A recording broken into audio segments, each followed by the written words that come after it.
우리나라 경기 둔화에 대한 걱정이 커지는 가운데 국책연구기관 KDI가 석 달 연속 부진이 우려된다는 진단을 내놨습니다. 낙관론을 펴던 청와대가 뒤늦게 경기 하방 우려를 피력한 가운데 당, 정청은 늦어도 다음 달에는 추경이 편성돼야 한다는 데 의견을 같이 했습니다. 정민아 기자가 보도합니다.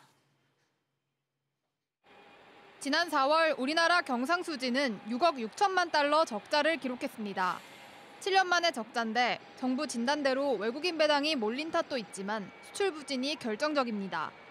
지난해 수출 20% 이상을 차지했던 반도체의 가격 하락, 미중 무역 분쟁에 따른 중국 수출 축소 등의 영향이 가장 큽니다.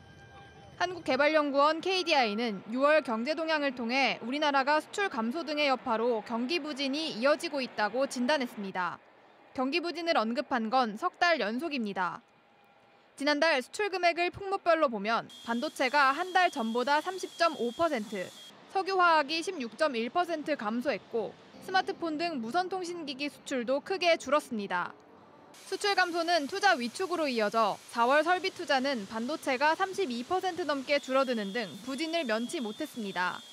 신규로 공장을 짓지 않고 부동산 규제는 계속되면서 건설 투자도 1년 전보다 2.8% 줄었습니다. 수출이 안 되다 보니 이제 설비 투자도 하지 않는, 예전에 이제 부동산 대출 규제 완화 이후에 주택 건설 붐이 있었는데 이제 그게 조정되면서 이제 건설은 이제 특히 주택 중심으로 계속 감소를 하고 있습니다. 2분기 경기 회복을 조심스럽게 낙관하던 청와대도 침체 장기화를 우려하는 쪽으로 돌아섰습니다.